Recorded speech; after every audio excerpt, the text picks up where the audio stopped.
You're listening to the ProcureTech podcast, your weekly show for all that's cooking in the digital procurement space. Yes, we've got the hottest startups, thought leadership, and conversation from visionary industry experts, and definitely no stiff corporate content.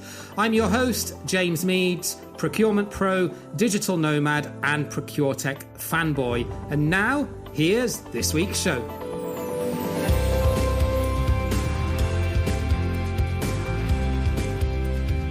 Yes, hello and welcome to another edition of the ProcureTech podcast, where every week we bring you everything that is fun, exciting and innovative in the digital procurement space. This week, we're going to be taking a stroll down a very popular area of digital transformation, but also one that has historically been quite underserved, particularly when we look at the mid-market. We're talking all about source to pay and how digital transformation doesn't necessarily need to be complicated, and a lot of the latest buzzwords in technology don't necessarily need to be applied to be able to run a successful digital transformation full stack end to end. So with that topic, I would like to introduce today's guest on the show, who is Frank Schmidt, CEO of German source-to-pay provider Onventis. Frank, a very warm welcome. Hi, James. I'm very glad to meet you and your interesting communication format. I've heard a lot of it and I'm really happy to participate today. Great to have you, especially considering that you're one of the more mature players on the market. Let's say you've been around for over 20 years in one form or another. So if we look at starting the digital transformation journey for mid-sized businesses, maybe talk to me, first of all, just give us a quick overview of what Onventis does in the market that you serve. And then we can maybe jump into how this space has changed over the years and what you've seen in industry as the digital transformation process and the requirements have really matured among the customer base. Of course, I do. So, well, as you have mentioned, Onventis is one of the founding companies regarding cloud and procurement. So during the foundation times, cloud wasn't even popular and known in the market. It was a rented software business, so to speak. So, but we developed quite early into a full service cloud provider. So, for the time being, and today, Onventis has developed into one of the leading Central European players with our all-in-one procurement platform.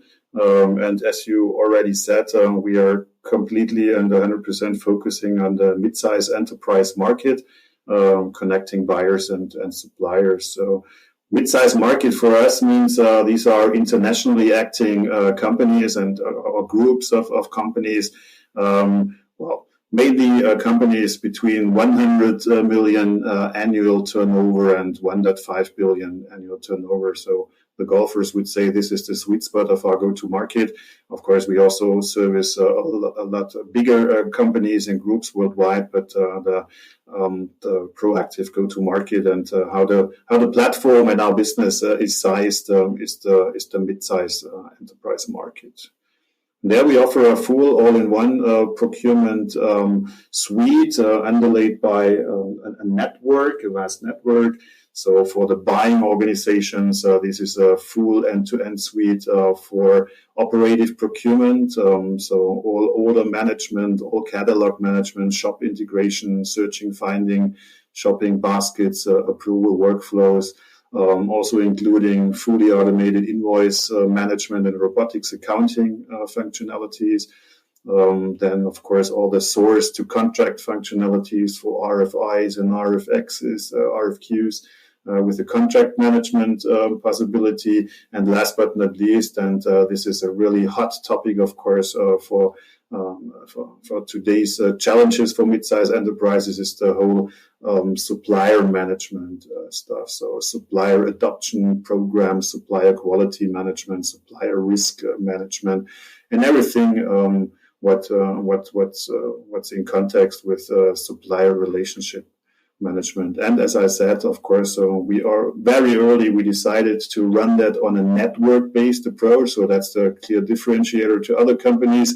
with procurement solutions. We do that with a big tank of a very fast and strongly growing supplier network with really good supplier data and qualified supplier data, classified supplier data, which is of course bringing a lot of advantages to the buying organizations. So that's in brief some facts around the company. We're 160 people, headquartered in Stuttgart, South Germany, with subsidiaries in Düsseldorf, in The Hague, Netherlands, in Stockholm. We just recently opened our UK go-to-market, and we're developing nearshores in several countries, and we do that since 2000. And you're in the space, if you say 100 million euro up to about, I think you said 1.5 billion, that's at the top end. That's kind of on the border of some of the bigger, more established enterprise suites. So do you often find that you're competing against some of the more household names in the sort of upper end of the segment? That's a good question. Yes, of course. So, well, one clearly has to admit, James, that's not a secret that this market of, especially the market of end-to-end, all-in-one players, this is I think a very small market already. So there are a lot of consolidation, of course, took place the last years. So we also were able to acquire several players in that context. We just recently acquired one of the fastest growing and very interesting AI-based procurement analytics player, Spendency, a Swedish company. 2 years ago, we acquired WorkflowWise, a specialist for invoice management and robotics accounting. So this market is, or the players in that market, there are not hundreds of that, I would say. So I think it's a quite consolidated view, and especially mid-sized companies who really look for end-to-end solutions because they cannot afford best-of-breed strategies like the large ones perhaps could do. They really need the end-to-end process out of one hand. There are only a few players we face there. So of course, also in the bigger companies, so we also maintain customer relationships with very large companies like Kühne and Nagel, where we globally consolidate hundreds of thousands of suppliers on our platform. So there we, of course, we meet competitors like SAP or like Coupa or that's the major ones. 70% of my customers are SAP users. This is bread and butter business for us, so highly standardized. So we have fully standardized integration cartridges into the SAP world, and of course in this mid-sized market we meet these players as well. And you raised a lot of interesting points there. Let me try and break that down a little bit. So on the one hand, you're quite right to say that often a mid-market business will want to go for an all-in-one solution because they either can't afford or they don't have the IT resources that they think they maybe need to manage different best-of-breed solutions. But then at the same time, they could also be at the very start of their digital journey and I guess decide to opt for a best-of-breed solution that just does one of those things and then bolt on other ones as they mature. It's kind of like a different approach, isn't it, depending on the strategy that they want to follow. But in your experience selling into that market, what do you typically find are the biggest sort of must-have criteria? I mean, before we hit record, we touched on a little bit the implementation time and the time to value in terms of, from when you sign the contract to when it's actually up and running and delivering value, which I suspect is a big one. But other than that, what else do you come across? I mean, how price sensitive are customers, for example? Well, price is always, of course, a topic. So best time to value is, of course, a very interesting and hot topic for such customers. So apart from all the the procurement and supply relationship requirements from such a solution, from such an implementation, such Mittelstand companies, so these mid-sized companies, they of course they want to have not the whole thing at once, because they simply cannot afford. So modularity is a big topic there. So the whole platform and the solution has to be scalable in a very flexible way. So start small, sometimes beginning with the low-hanging fruits like indirect procurement or perhaps a supplier adoption. So don't start with everything at once, but really start small, and then you can roll out it and digitize the whole process end to end. So modularity and scalability is a big topic in general to such companies, to the mid-sized player, and of course time to value and fast project implementation and a very good price performance ratio. This is crucial for such companies. And this makes also the difference from working and digitizing the procurement department with a player like Onventis. We're 100% focused on our platform, on the solution, on incremental revenue. And not that much on all the services around, like consulting services. I did 12 years. I was responsible for SAP business and a large integration player. I know quite exactly how to build up a huge business model around the services. So that's a clear comparison with us. So the customers, they implement with us very fast, very smoothly, compared to an SAP Ariba implementation. We do the same job, hopefully better, but I think better at 30-35% total cost of ownership compared to an SAP implementation, for instance.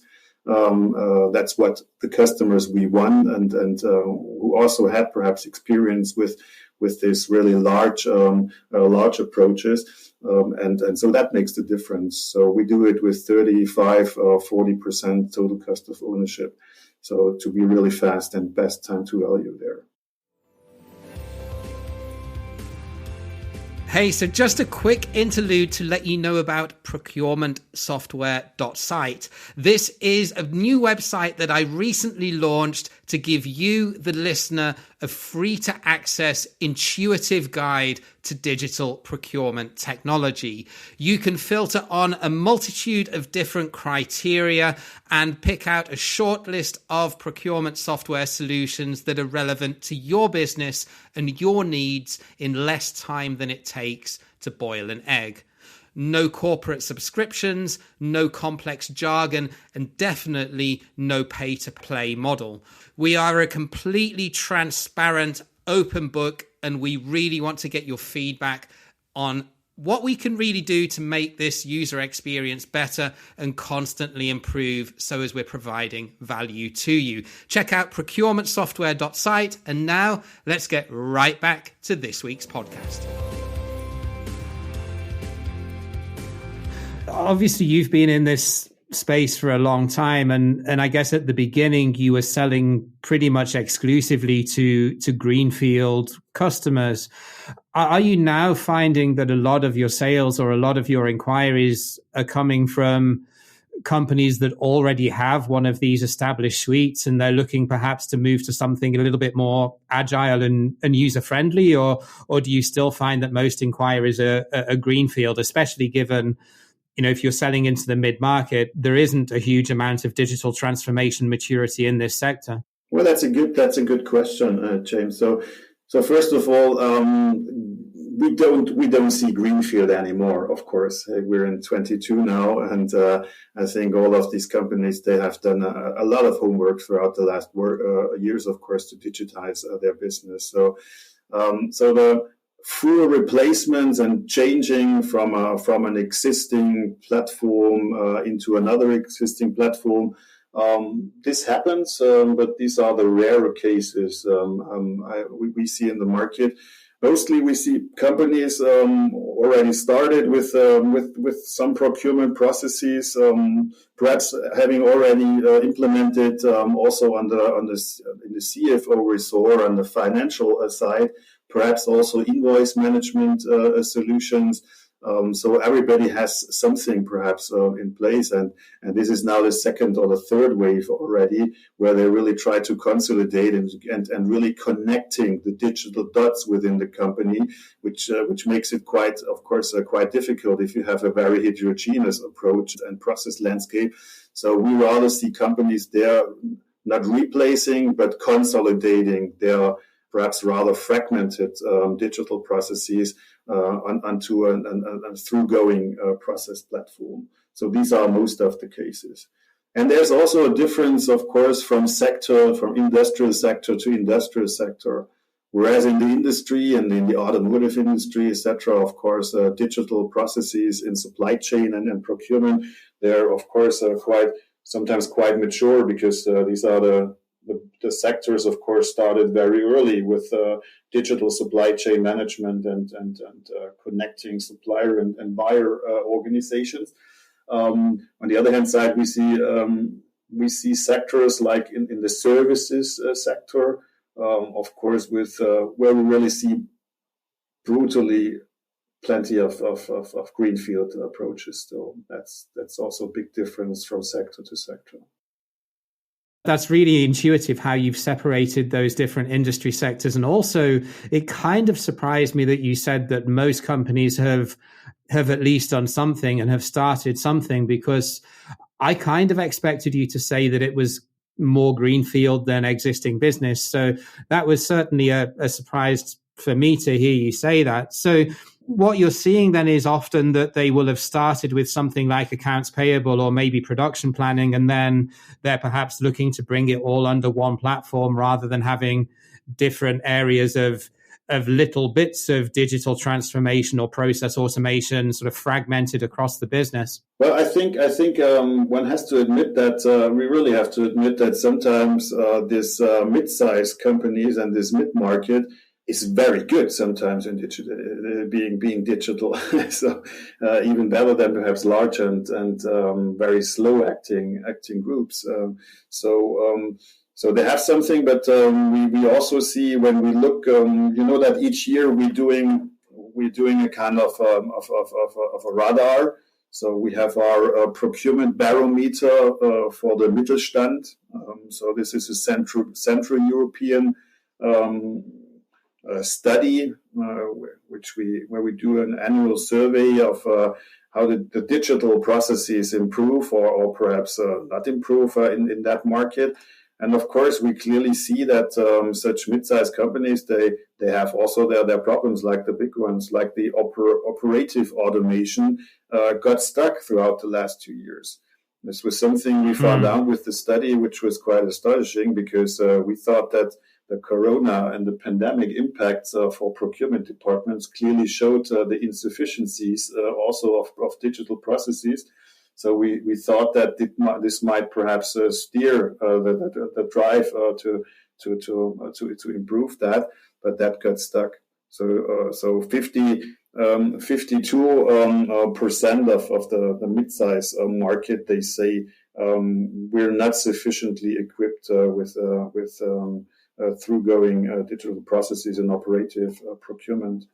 So they really have still big needs in the classical order management still processes, integrating content, even still in indirect procurement. So there are a lot of insufficiencies still in that market we discover. I'm glad you touched on that, because the next thing that I wanted to ask you was about data, particularly around data quality, around, vendor master supplier data quality. That's often used as a reason or an excuse not to start digital transformation. And you mentioned around COVID and how the supply chains realized that they had a lot of inadequacies within their processes.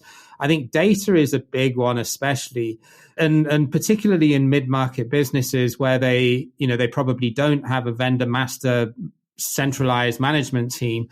Has that often been an obstacle around implementation, or maybe share some examples of how you've got around that and have still been able to successfully sell and develop your solution, even though companies may not have completely clean, spotless data. Well, data is a huge topic. You're completely right. So I take one example regarding data. So one of the most or the heavily mentioned topics, of course, regarding procurement goals and mega trends are for instance, all this sustainability and environmental, social, and governance topics procurement departments have to fulfill within the next 12, 24, 36 months. So take, for instance, the example of reducing the CO2 emissions in your supply chain. So one topic quite astonishingly coming out of our studies is that an average 40% of all the mid-sized companies we found out in the survey, they still don't have climate neutral goals yet in procurement. This is also a big topic, nothing to do with data yet. But even if they had climacy goals and CO2 goals in their supply chain, they would not even be able to fulfill and to handle that and to improve that, because they still 40% of the surveyed companies, these mid-sized companies, they don't even have supplier qualification processes in place, which really would allow them to have the data and the data quality to really improve this really heavy and very important topic, getting climate neutral or CO2 neutral very soon, and to fulfill step by step also reglements coming also by law. So data quality in supplier management is a huge difficulty and a huge problem with that. Why do you think that is? Is it because the procurement teams in these size of businesses just don't have the capabilities and the resources, or is it just because they don't have a loud enough voice at the top table because they may not sit on the executive board? Good question. I think, of course, it's like always, it's a mixture of everything. This is a big organizational topic still. You're completely right. I think that the connection between political and this company and strategic goals, like the ESG goals of a company, sometimes we see really the lack of connecting this board topics also into the operational procurement level. This is, of course, perhaps an organizational problem that the CPO still does not have the access, perhaps, in that topic. But this is also a big topic of being, of ability to execute, really being able also to digitize or to have the transparency in your supply chain and supplier data. There's a sheer lack, of course, of processes and the digital capabilities, of course. Because the supplier relationship management systems, still the traditional ones where the data is, are still unconnected to external data sources, for instance, which really could improve and enrich the supplier data and therefore create a lot more transparency. And based on that transparency, having clear decision patterns to really strive towards these goals. So not using supplier networks, real networks in that context is a big obstacle for such companies. They rely heavily on their sometimes internal supplier relationship management systems without any connections to data feeds and transparency building other platforms. Yeah, and that's a great point, actually, because with all of those external third-party companies that can feed data in, I'm thinking the most obvious example is financial stability with things like Dun & Bradstreet and Rapid Ratings, but there are so many more now, aren't there, around sustainability? Absolutely, yeah. So the megatrends we find out with all the most mentioned topics and goals for the procurement departments. On first rank still is sustainability, of course. It's the third place is climate neutrality, which I would really take into one, but these are the mentionings, the hot topics mentioned. And the second one is focusing on supplier networks. And this comes along together. It's a combination using supplier networks, of course, of creating that. So in Germany, we have we of course have compelling event, so to speak, regarding your supply chains and being CSR compatible and ESG compatible. So at the 1st of January 23, you have to fulfill the rules of the so-called Lieferkettengesetz. So it's the Supply Chain Act, so to speak. So all these companies, or together with these companies, we work a lot on the supplier master data, of course, of qualification and classification processes with that. And of course, our supplier network is getting more and more important to that. And supplier network is also a very important factor as well, especially when you're such an established platform, because going back to the whole supplier qualification process, there are a lot of insights that network can bring, rather than, as you say, relying solely on an internal management system, which often in those sizes of businesses is not going to be as mature as it would be in an enterprise company. Just staying on the topic of mid-market versus enterprise, obviously from a sales cycle and from a sales perspective, in theory, the sales cycle should be faster, and I won't say easier, because selling something is never easy, right? But if you look at the sales cycle, typically within a mid-market business, there are less politics, there are fewer decision makers, and generally it happens faster. But who are you finding that typically your stakeholders are around convincing them and around being the budget holders for this? And do you find big differences in family-run businesses versus stock market traded businesses in this sector in terms of speed of implementation or decision making? Well, looking at the sales cycles, this has not changed throughout the last year. So implementing an all-in-one platform, of course, is comparable with not fully comparable, but rather an enterprise-like project compared with an ERP system, so to speak. So from the sales cycle point of view, of course, we have you have to 4 weeks till 6 weeks, but in general, it's kind of a 3 to 6 month period we're undergoing with these companies. We have a clear model how to do that, and how to consult the companies also in a very early phase to do the right choices and to prepare themselves to start in such a project. Sometimes, technology is one thing, but the ability to execute and having a prepared ground, having the right data, right people, the right organization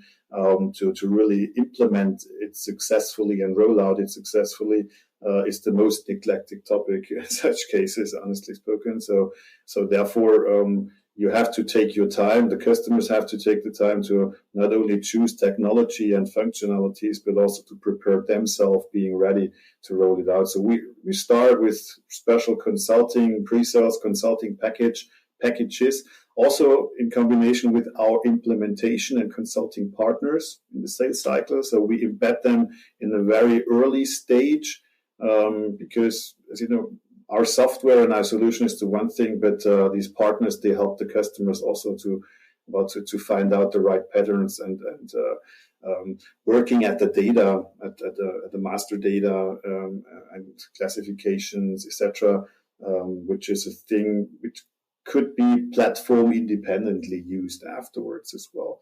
So the sales cycle, I would say, on average, is between 4 and 6 months for us. Regarding the buying center, in mid-sized companies, we see, of course, the chief procurement officer, which is in most times at the same level like the CFO, but sometimes it's organized within the CFO, financial and administration board department. So we sell it to the CFOs and to the CPOs. And it depends from where the trigger comes. Sometimes it's the invoice automation pain where they start. So it's the CFO and all the financial departments starting the process. But we very early implement and engage and involve, of course, the procurement department, and vice versa. when it's the procurement department starting the process. That's interesting. So IT or CIOs are often not the key stakeholders then in this market segment. Well, of course, it goes along with them because they have to give the governance for such topics. But there's also a change, of course, in the IT, and the CIO develops more into a chief digital officer, orchestrating the processes and the use platforms for that, and so they are very process-well driven these days, of course, the chief digital officers, and working very closely, of course, also with the procurement or with the business departments. But I think 70% of the requests are directly coming out of the procurement department. Interesting. So just before we wrap this up then, Frank, maybe you can share anything that's not top secret that you're working on in terms of technology roadmap or new developments that you're looking to move into? Yes, of course. I'm really hesitating, of course, speaking about that, but currently we are implementing and inventing the telepathy module for our platform, so we don't need software anymore. I'm joking, sorry. There are a lot of initiatives, of course, going on. So the topics in the supplier management arena, we scratched, of course, our supplier network, where we have today around about 400,000 registered suppliers. And we offer them more and more functionalities to administer themselves and to bring richness of information into that, because this is a topic terribly neglected formerly, that the suppliers, of course, they play a heavy role and a very important role at ease of use and really taking their knowledge and their intelligence to make the data and the processes richer and better. So we do a lot of innovations around the supplier network, like catalog services and shop integration services with that. Just recently, or as you know, we started in 2016 with Amazon Business as the start partner for Amazon Business for the go-to-market in Europe. And we now have launched a new fully integration for this supplier, which is not only a supplier with several hundred millions of sellable items, as a really big, huge marketplace, Amazon. So we have this direct Amazon integration. So if you search in your procurement system, we have the thick tube into the direct product content of Amazon, not even using the Amazon surface, but staying within the Onventis, within the procurement platform. So all regarding supplier content integration and supplier data integration is something where we have a lot of development initiatives. And especially in terms of all ESG topics, we're opening our network to other third-party platforms like EcoVadis and other ones to really enrich supplier transparency and of course to include external sources to improve supplier data there. We have a lot of supplier relationship management related innovations like flexible questionnaire services with that, and network-based document and certificate management within the supplier management. And of course, we have a lot of automation initiatives for the operative procurement stuff. Like I mentioned also with Amazon Business, we have a fantastic direct integration with that. We have generic search APIs where we can take this pattern, also integrating other network and marketplace platforms, not force the users leaving the procurement system, but really have all the guided buying possibilities of such supplier platforms like Amazon, where you also really have rich content, video, movie, even configuration possibilities, which you directly integrate then into your procurement processes. And last but not least, of course, we do a lot in the invoice automation process. And with our last acquisition, Spendency, we have an artificial intelligence-based procurement analytics platform now. And we already started to really not only, but this is rich enough, but anyway, we use this analytics platform to really be the base of AI and data-driven procurement decision processes with that. So this is giving a heavy impact and not only having the data, analyzing it, but really using this rich data within the procurement network to help our users finding patterns, how to improve even processes like process mining possibilities and improvements. So clearly lots that you're working on then right now as we go into the future. So my final question, Frank, and this is the easiest one I'm going to ask you. If anyone would like to learn more about Onventis, where is the best place that they can get hold of you? Well, I would like to invite you to our website. This is always, of course, up to date. It's onventis.com. You find rich content with that. Simply ask for a live demo. That's always recommendable. Look at the intuitivity of the products and the solutions. Would really love to stay in contact and visit our events. We have really cool events ongoing, webinars and even live events with a lot of really good and interesting keynote speakers out of the business. A lot of customers speaking about their projects and their rollout projects, their lessons learned, also their failures. So just visit onventis.com and we're looking forward to get into connection with everybody. Awesome. Frank, thank you very much for joining me on the podcast today. Wish you all the best with everything that you've got in your pipeline and keep in touch. Thank you very much.